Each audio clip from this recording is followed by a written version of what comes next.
This is the Real Estate Foundation, your show for massive action with proven results.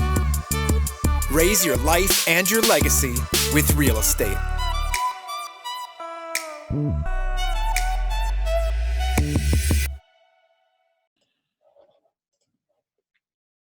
If you're not using retirement funds to invest in real estate, you're leaving capital on the table.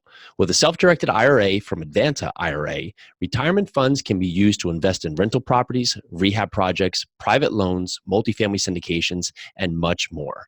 Advanta's IRA's dedicated one-on-one account managers make the investing process fast, easy, and reliable for you and your investors. Plus, if you're self-employed, Advanta IRA offers a low-cost QRP or solo 401k plan so you can maximize retirement savings, invest in real estate, and avoid UBIT tax. If you're raising capital or have a network of passive investors, Advanta IRA can help you unlock the trillions of dollars that sit in retirement accounts. Whether it's that fixer-upper down the street or a large multifamily property, make sure you or your investors never miss out on another investment opportunity. Go to advantaira.com/REI today to learn more. That's advantaira.com/REI.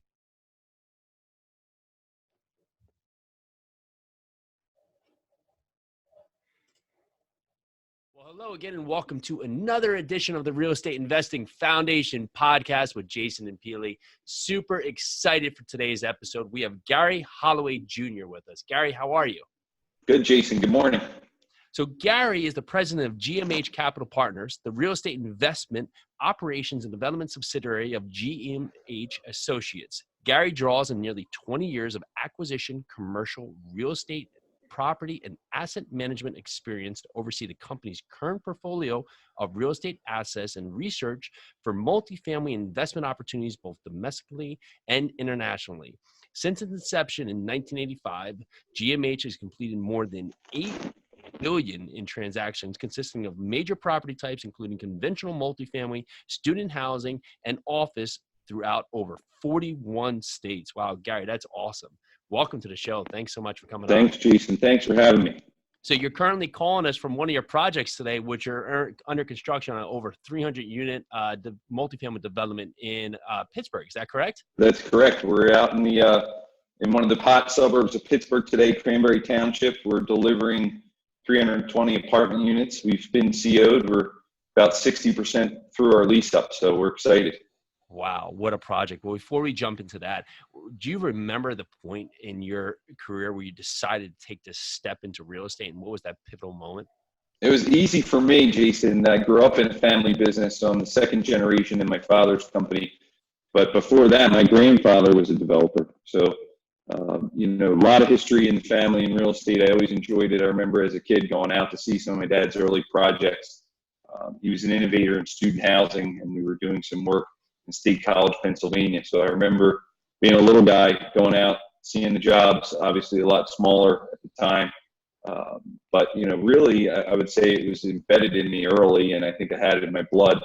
I came to work for him, had a finance degree at Villanova, and I came to work for him right outside of school. So graduated in the late 90s, and here we are. So a lot of people who grow up in the family business, they tend to run the other way, right? And so you have both mixed picture. What have you found have been some of the vital components, and we could take this as partnership, but more as in family, of just creating a viable partnership with your family? Yeah, it's interesting. So I look at myself as running a family office, essentially, and my job is to place our capital in real estate. I have a brother who's also in the family business, and he places VC capital. So interesting dynamic in that my father grew up in a family real estate business and was one of 11. So I owe a lot to my dad in that he realized the challenges and pitfalls of being in a family business. And he's really encouraged my brother and I to do our own thing. And of course, now we're midway through our career, so it's a lot easier to do that. But even early on, he gave us a lot of space to sort of feel our way around and get to where we are. And I think I couldn't have done it if he hadn't been through his own family business, up and down. Because having not done that, we probably would have made a lot of the same pitfall mistakes that his family had. So, family businesses are tough. Mhm. If you can sort of last through those first couple of years of getting everybody onto the same page, and of course there's legacy type issues that come into play, but I'll tell you now, I don't look back. I mean, it's been a phenomenal experience for me and for my brother. Wow, so incredible. And now, so your brother and yourself, your dad, you're working together. How has it been to devise roles? Was it allocated from your father, or how did you guys come upon your roles? It was pretty simple. I mean, my brother taking on the VC world, we sit on each other's investment committee, but really that's about it. I mean, he's making his own investments. He's running his business day to day. And my sole responsibility is allocating family capital to real estate. And we're totally vertical, so that includes existing acquisitions. It includes ground up construction, as well as some value add, although we haven't been big in the value add space in quite a while, just because I think it's a little bit overplayed. But really, I mean, the barrier that exists between VC and real estate is a natural barrier for us. And we're both just enabled to run our business day to day, and we treat him as the family office, the capital stack, so you will. So we go to the bank when we need money, and he weighs in on those decisions. Generally, his approach is come to me at this point in your career when you think you need me, which I like getting advice, especially on big decisions. It's great to have that sounding board and have a mentor that can weigh in, but he's not overbearing at this point at all. I would say that's been the last 5 to 10 years where he's really cut me loose to do what I want to do, and is there to help make decisions, but isn't driving an agenda. Incredible. And can we talk to your business model and business philosophy, and maybe, if possible, can we use the project you're sitting on right now? So why did you decide on this opportunity? Where was the point that this was a good direction for your company to go, and what is the ultimate outcome with the project? Sure. So we're PA based, but on the other side, so we're East Coast. Eagles versus Steelers. But really, we got driven to Pittsburgh as just a play on rates and a play on construction costs and a play on an alternative to the inflated cost structure and rent structure in Philadelphia at the time. Pittsburgh had a bad rap, after the steel industry ran away, and they had great education here with the colleges. So they were trying to figure ways to keep people embedded in the Pittsburgh market. And over the last 10 years, they've succeeded with that. They're big on technology. You have Uber here. Self-driving car has been developed here. Google's got a presence here. So there has been this sort of convergence on Pittsburgh that we got in on really early. Our business philosophy is simple. We like to develop because we're after yield, but we also like to buy existing product for cash flow. And as a family office, we try and merge the two. And it's kind of interesting, if you look at where a value add play would be, it's probably in the middle of the two in terms of returns. So we find that if we're constantly developing and acquiring newer product, we're sort of ending up at that mid-level teen return that we're looking for anyway. So Pittsburgh played in perfect in that we made our first investment downtown. We bought 2 sort of iconic buildings downtown that were already developed. And then we followed that with 2 construction projects. One was 375 units. And then the one I'm sitting in today was 320 units. So, and if you're looking at the size of projects, just noting with what you're focusing on between yield and having that split between new construction and buying for cash flow to hit that median return, is there a size of project to meet those metrics that you have to go after to be able to incorporate that? Yeah, so being where we are in our cycle, and we self-manage and we're, like I said, fully vertical, I think about 100 units makes sense for us. Now, of course, we can do smaller deals if they're big boy deals. Like if you're in a market that's, several $100,000 a unit, they might be lucrative. But for me, I want to give our same level of service on every acquisition that we do. So that means from a management standpoint, I want a fully staffed team.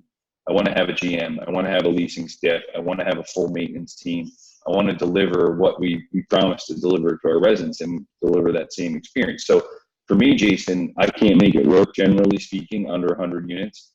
On the development side, I would tell you that we'd like to be over 150 units.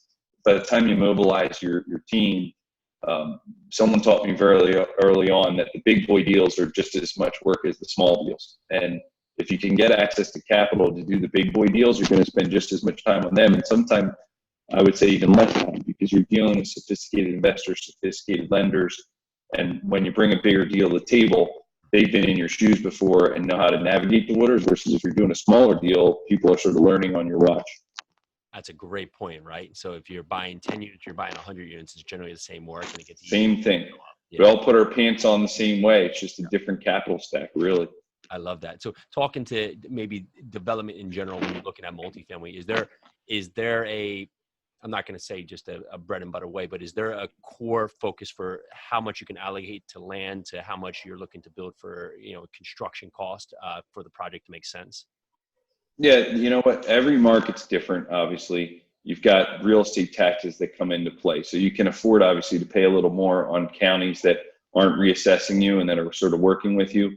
Because really, what does it come down to? Real estate taxes and utilities are two big expenses, right? Obviously, you have your people to run the project, but when you're just looking at your fixed costs, those are it. So if you get into a municipality that does have a more favorable tax structure on that real estate side, we're all talking about all the different tax incentives that are out there now. We're talking about real estate abatements. This Pittsburgh market is a great example in that they had a 10-year abatement on both jobs that we built, and that over time, our real estate taxes come back in. Generally, I'd say it's a 20 to 30% max on the ground, though. I mean, if you're looking for just a really high-level metric. Sure. No, and I appreciate that. And now looking that you've been across 41 states now, how are you fluent to be able to go into so many states and be productive with your outcome? Yeah, so it's interesting. We talked a little bit about Pittsburgh, and that's conventional for us. All of our growth historically was really fueled in student housing. And student housing is such an interesting dynamic. You can drop in to different markets because you're studying a university's, I guess, economics. You're studying, we like to look at, bed ratios, how much they have on campus versus how much is in the third-party market. We study all those metrics, and we have a whole checklist that we go through. So it's a lot easier for me to parachute into a university market than it is to say, LA, where I'm just going to build a conventional property like LA, New York, San Francisco. I'd have no business dropping in there without a presence day to day to build conventional multifamily. Now, if you take it to San Luis Obispo, for example, we're building 3 projects off of Cal Poly's campus right now. I just need to know the school dynamics. I don't need to be the local guru who knows every cost structure and every rent dynamic in the market and who's doing what. I need to know the school in and out, and I need to know the supply and demand factors for the school. And then, of course, I need to figure out what I can build it for. But that's what's enabled us, Jason, to go national. I mean, right now, I'm proud to say we're building as far north in California as Sacramento for Sac State, and we're building as far west as Providence for Brown. So we really are covering the whole country right now. Awesome. And looking at student housing, could you give us some of the metrics that are very important for you when deciding to go into an opportunity? Yeah, it's big time capture rate. I mean, so for example, if it's a school of 50,000, I don't want a school that houses 25,000 on campus. That would never happen. I'm exaggerating, but I want to keep the capture rate to under 5%. So, I really want to, if we just do simple math, it was 1,000 unit, or 1,000 person school, I want to be under 5% capture rate on that. So I get nervous when you start seeing capture rates up over 10%. Now, every school is different. If you get into brand name Ivy schools, their whole mission is to house everyone on campus. So Brown was a little different, right? They're housing, I think, all 3 classes now, and really the only ones that can go off are seniors and postgraduate work. So that's who we're targeting. They have a need for med students and some of their doctor programs. So they really wanted us to focus our project on attracting that. So we're building a more of a conventional unit mix as opposed to a student unit mix, which means we're not building 4-bedroom units, we're building 2 and 1-bedroom units. Interesting. And if you're looking now at your success in this field, do universities now at any point reach out to you to piggyback on what other successful projects have happened in other universities? Does that start happening at this point? Absolutely. The university game changed about 10 years ago, and they're privatizing. Most of the big institutions have privatized already, and they're realizing that they're better off educating, and folks like us are better off housing. And, it's no different than the government realized that they were better privatizing military housing. If you look back under Clinton's administration, he privatized all the housing on military base, all the family housing. And he realized that the government couldn't do it as well as a private outfit could. love that. And for someone who has not done development at this point and is looking that this would be a viable option for them, maybe they have a construction background or they have a good team component, what would be a good starting point? Where would they start this process, and whether it's on the learning side or the action side? Yeah, in terms of student housing, you mean? Let's take sure. Student housing. Let's go. Development. I mean, student housing, I'd say would be number one, studying the market. You've got to know all the demographics. Is the school growing enrollment? Are there divisions of the school that are hot? Like, you want to be in the sectors, right? Like, engineering's big right now. You don't want to be in a sector that's sort of dying by the wayside. I struggle to find that example. I'm not an academic, but I'm sure there's plenty of institutions that have dying majors, right? You don't want to find yourself in a school that's not pursuing the best majors. Texas A&M, for example, they had this whole thing where they wanted to put 20,000 more students in their engineering program by 2020, and they're on target to do that. That's a great stat to know. So it's really studying, taking interviews with the university early on, trying to make sure that they realize you're going to be a partner and an ally to them, because everybody, if you go on a tour at university, mom and dad want to see new housing stock. Yeah. So if the university's on board for that and realizes it, they can be your biggest ally, and they'll generally open up books and let you see sort of inside what's going on. Here's where we project enrollment growth. Here's where we project our new housing supply to be. The thing you don't want to find out is, okay, they're building 10,000 beds on campus to modernize their own campus. Now, if they privatize it, obviously that's a good thing.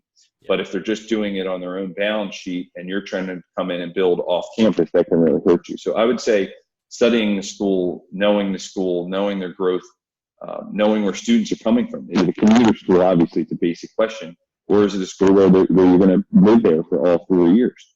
You don't want to come in and build the new project and find out half the population's commuting on a daily basis. So those are the real basics, I would say, knowing it. And then once you get into actually taking a project vertical, I'd highly recommend getting with a good GC and not doing it yourself. We pride ourselves on being good CMs, good construction managers. We don't GC anything anymore. We did that in the 90s, got burned a few times.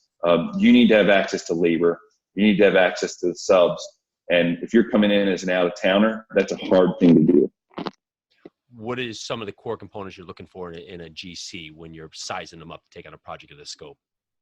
I would say bonding capacity.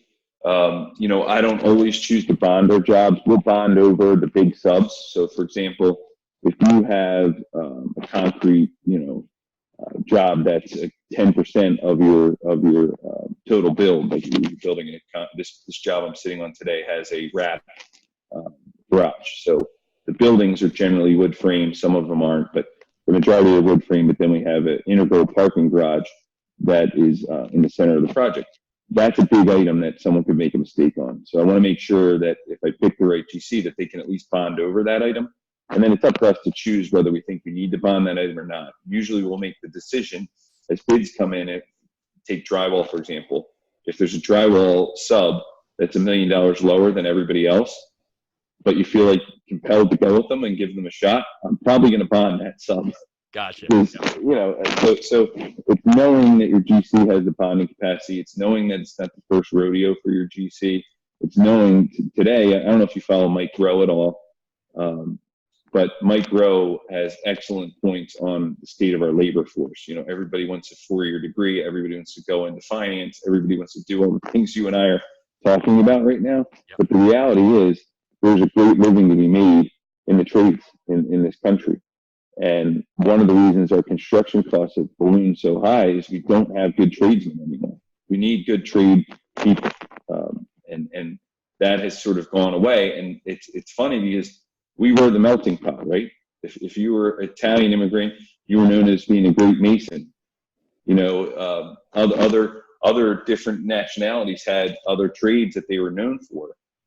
My brother-in-law is up in Boston right now, and he's a union plumber, and he's making more than he ever would first year out of college. Wow.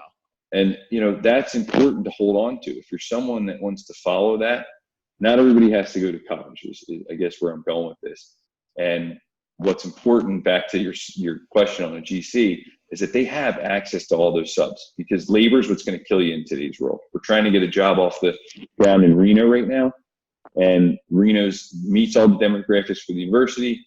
we're worried that we're not going to have the sub pool to get it done. The GCs are quoting us 24 to 26 months on a job that if I was building it in a market that we've already developed, I know should take 20 months. Wow. And the reason being is they're just worried about the sub labor pool. Wow. Yeah, it's a funny side note there, and thank you for that. We have a family construction business, heavy construction. I was actually on Dirty Jobs about 13, 14 years Oh, that's awesome. Bro, moving a building, and he came and helped out my dad. We would do the whole project, so he was there. So great guy. He actually incredible. So yeah, but yeah, it's great feedback and great points. And your point about scarcity of workforce that wants to do the work, it can never be more prevalent about what's happening out there, right? Everybody wants to have the idea, but no one wants to actually get out there and get the idea done. So oh, it's crazy, Jason. I mean, markets like California, anywhere up in the Northeast, it is so hard to make your numbers right now. Yeah. It's just gotten crazy. Yeah, it's incredible for that. And now just for these projects you're focusing on, I just had one question that popped in my mind. When building a student development project, is there a certain distance you have to remain to campus on average to make it make sense? It's a great question. So early on, when I came to work for my dad, we were buying product that was 2 to 3 miles from campus. And the reason being was the rent structure hadn't proven out yet to where you could afford to buy our product closer in. The general rule of thumb is sites that were in, let's say, under a mile proximity to campus, they're more expensive, right? Because most of the time when you're building at these big state institutions, that's what you have. Like if you go up to State College, Pennsylvania, it's Penn State. That's what you're there for. So naturally, it's all about location, and the closer in locations were the ones that were more expensive. So you couldn't make numbers work. So in the 90s, our portfolio probably on average was 1.5 miles to 2 miles from campus. Today we're 0.5 miles from campus, and they're generally vertical construction. So what I mean by that for the viewers out there is we're not building stick-built projects anymore. We're building vertical construction off campus that's under 0.5 miles. And the only reason we're able to do that is the rent structure is proven out. So where it gets a little scary is you're going after that top 20% demographic at the university that can afford those rents. But you're really serving a market that went underserved for quite some time. And then, of course, you have the older projects from the 90s, which is kind of crazy to consider student housing old at 90, but it's the truth. That's garden-style product that may be 2 to 3 miles out. But now we're looking, generally our metrics are, we want to be that top-tier location in the market. We're going to go vertical in construction, so that means we want to be under 0.5 miles, if not 0.1 miles. And we have a lot of projects that it's a hop, skip, and a jump from campus. We call it roll out of bed, and you're in the academic core. So that's a cool metric for us. We want to know that you can roll out of bed and be in the academic core. Looking at your business model, is your intent, and for GMH, do you hold for the long term, or do any of these projects that at some point you look to sell, or are these all just made to keep continuing to grow your portfolio? It's a great question. So any of the assets that we buy existing, they're 10-year hold. So we're putting longer term debt, they're for cash flow. And that's really what keeps us afloat in terms of the management operation, having the big engine that we have in terms of employees. And then the development deals, you want to stop that yield as soon as you can, right? Because as a developer, you're generally getting promoted over some return. So it's higher octane money. That means you want to recycle it in that 3 to 5 year time frame. Three is ideal, because you want to shut the waterfall down as early as you can, and you want to get the investor paid back as early as you can and stop that high octane kind of return. And that's what they want too. They want their capital recycled to put it back out to other projects. Incredible. Looking at your model, where does the next 5 years look like for you? You have so many projects in the works. Are you staying in the same space, or you have your feelers out to move into different spaces? Yes. So student housing, I think, will continue to evolve.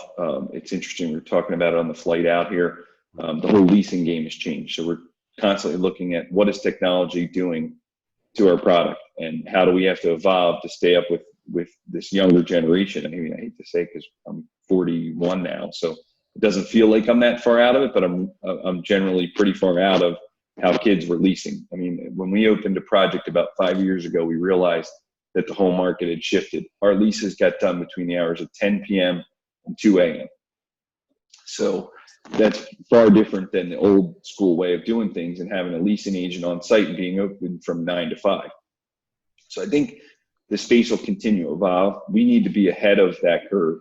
We also need to be ahead of where do people want to go in terms of transitioning from these highly amenitized properties and then realizing they're not on mom and dad's dime anymore and have to roll out into their own project. And that's something we're constantly trying to study. There's a lot of talk on these micro units. I don't know if you focused on that, but we're developing some units now that are 300 to 400 square feet. And the idea there is it's affordable, but you still live big. So you have all the amenities you're looking for in a large project, but you're paying rent on a much smaller space. So it might be high per foot, but they're worried about the all-in coupon rate, and it's held relatively low by the size of the project. But then you have access to being in a good transit center or being in an urban environment and having a bunch of amenities. So I guess we're constantly looking for ways to evolve. We're trying to stay on top of trends, realizing that you don't have to build a 1,000 square foot, one bedroom unit anymore. You can go down to 300 or 400 feet. We're trying to really dig into renters by choice. I don't know if you've heard that term, but renters by choice as opposed to renters by design. Interesting. I love that, right? So the intent that people are going to not be in their apartments as much anymore, but it's not their home base, and they're going to be out there doing things that they have any access where they just need a small space to put their head down. They're going to go out there and have so many amenities at reach because they're able to pay less, even though it's more per square foot. That's great. Thank you. Yeah. And then just realizing that they don't want to be a homeowner, right? We got into this fad, which got us into the financial crisis where we thought the whole country had to own their own home. So what happened? We let it run up. I mean, we've all read the history books. We let it run up to 70+% home ownership. That was unheard of, and that didn't need to happen. There's plenty of people that don't want to be homeowners, don't need to be homeowners, and are perfectly comfortable being renters, and they're choosing to be renters as opposed to doing it out of necessity. So this has been awesome. I appreciate your time. And as we wrap this up, is there a core focus to your day or a process to your day that allows you to be most productive? Jason, back to your comment about your lovely wife and being inundated with the 3 kids. My day starts with where the heck my kids need to be. I mean, it's as simple as that. I look at them every morning. I look at my wife and I say, who's got to be where? What's the schedule? Are you working today? She's still working 2 days a week in the hospital system. She's a cardiac PT. Oh, wow. So, our day starts pretty crazy. Yep. If I'm lucky, I get about 45 minutes in on my Peloton. That's been my sanctuary. Yep. So I'd say my typical day, 3-4 days a week is on the Peloton. Then I'm rushing kids to school, and then I'm trying to get in the office at a decent time, like 8:30, 9 o'clock. But my days tend to have sort of elongated to where I'm not in as early anymore, matching up with the kids. Like a good example today, I knew I was going to be traveling. So yesterday I made it a point to get up earlier, have breakfast with the kids, do all that kind of stuff because I knew I wasn't going to get time with them in the afternoon. So I would say, as most people would say in our age bracket, that my wife and my life revolves around our kids at this point. I love it. That's awesome.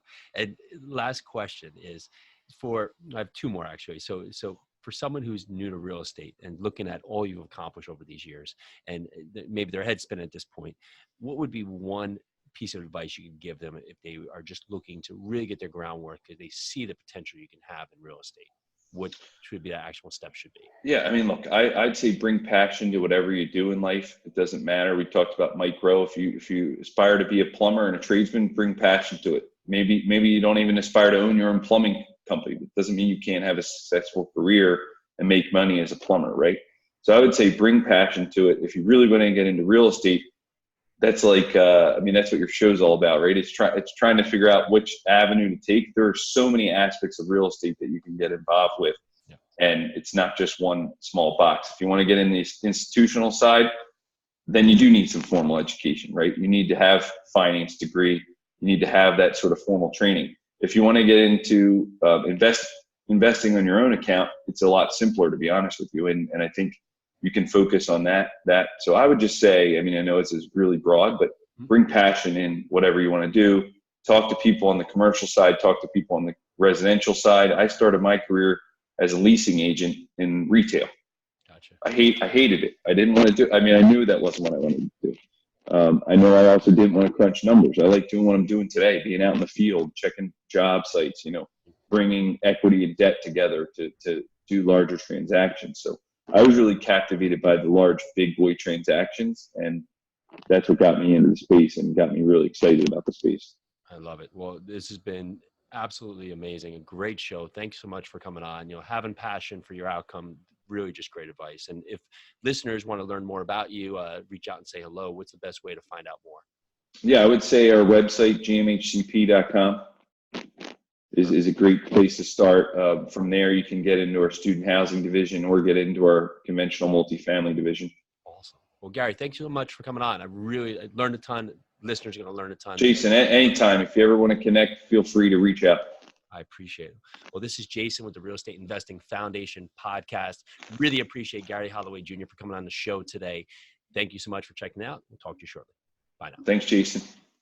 If you're not using retirement funds to invest in real estate, you're leaving capital on the table.